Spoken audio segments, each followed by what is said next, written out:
These are the 19-inch Storm wheel covers by Basenor.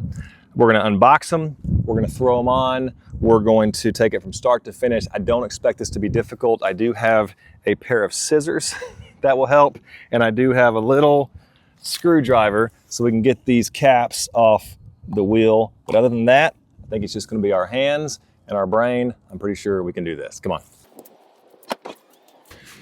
If by chance you have the aero covers on your wheels, just give them a pull.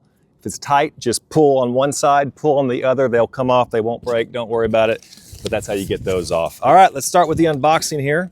Looks like we've got some paperwork. I actually have already watched this little video that shows you how to install. Very good video, by the way. Everything else is just friendly reminders from the company and some step-by-steps. So definitely worth a look.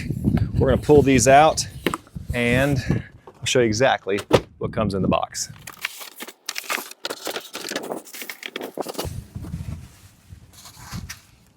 Don't those look great? Okay, this adhesive tape is gonna be enough for all four wheels, and we're gonna place them, according to the video, right here. We're gonna put 3 strips, 1, 2, 3, on every single one of these, all the way around.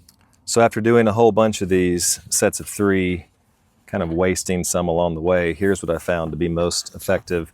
Just grab your long strand and pull it back. Use just enough to get from edge to edge, cut it, but keep track of the bottom side there so you don't have to start the peel every single time again. Cut a second time, and then a third time, and just do it that way. You waste a little bit less, but also you don't have to keep picking at that edge, trying to get that paper backing off. Just a little pro tip for you. All right, that one's done. All 4 wheels are now prepared with the 3 strips all the way there. That'll keep the rubbing and creaking sounds down. Now it's just a matter of putting them on. So let's do that right now. Make sure this area is open, and then locate along the edge here the rounded cutout. So right here is going to match up with that stem. So once you get that lined up with the stem, and the middle portion is lined up there, it's just a matter of snapping it in, and you're good to go.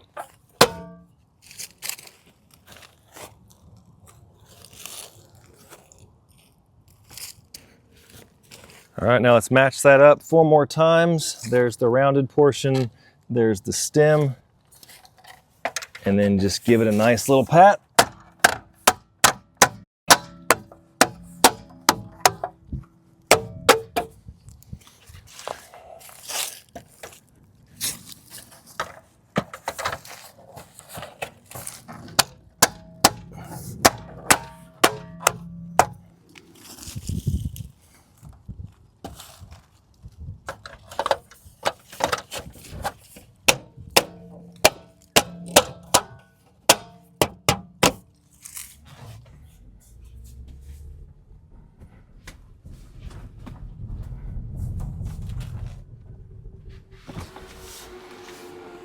Oh, I should have told you, this was sent to me for an honest review. That is my honest review. I am highly, highly recommending them. They are awesome. Hope you enjoyed, and I hope this helped you. Have a good day.